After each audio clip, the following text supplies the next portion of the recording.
G'day guys, Ballsack here with another Star Wars Galaxy of Heroes video. This time we're talking again about the Vader counter for Supreme Leader Kylo using the Traya lead, but we're talking about taking on a double tank like Bounce has in over here. He's one of my shard mates and one of my guild mates, and we do a lot of tests against each other from time to time.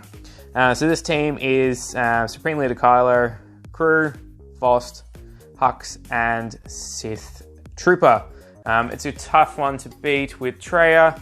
I probably give it maybe 50 to 70% win rate, but you can usually take out a bunch of tunes, opening it up for a double tap with the second team.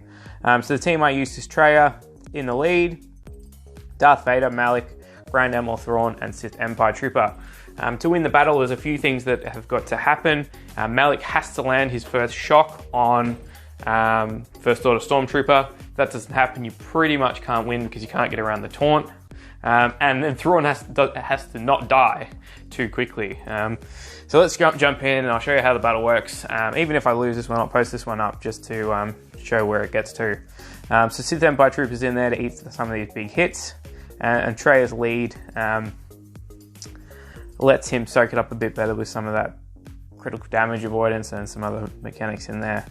So with Vader, jump straight into Merciless. I always use the Crush to target Crew and then try and take out the Sith Trooper because you've got to get rid of that guy. For the rest of the attacks, so basically turn around and try and get some ability blocks. It's really bad that we didn't get one on Supreme Leader Kylo, so that's a bad start. I will usually do the Force Crush again on Kylo Ren and hope to take out the Sith Trooper with the AoE effect, which it hasn't, so that's really bad as well. Malik didn't get a turn, so that's really bad. Pass turn over to Traya. We want to isolate Kylo Ren and a mast. There we go. Finally Malik's got his turn, so this has to land shock for us to win. Perfect.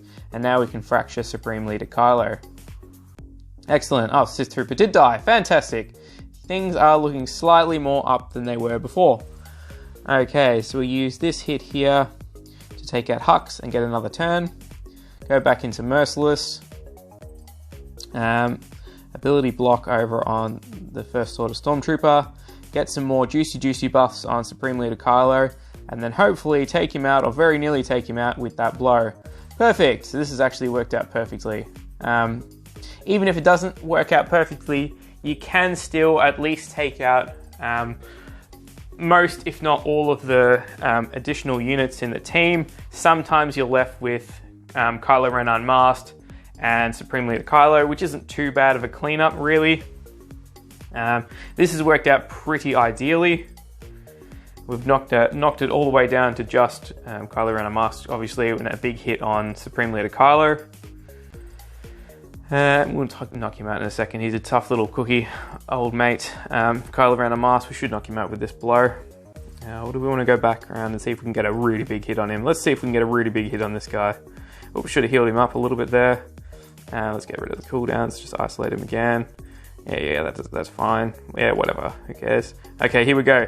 Into Merciless and let's see if we can get a monster hit on Kylo Ren unmasked, just because.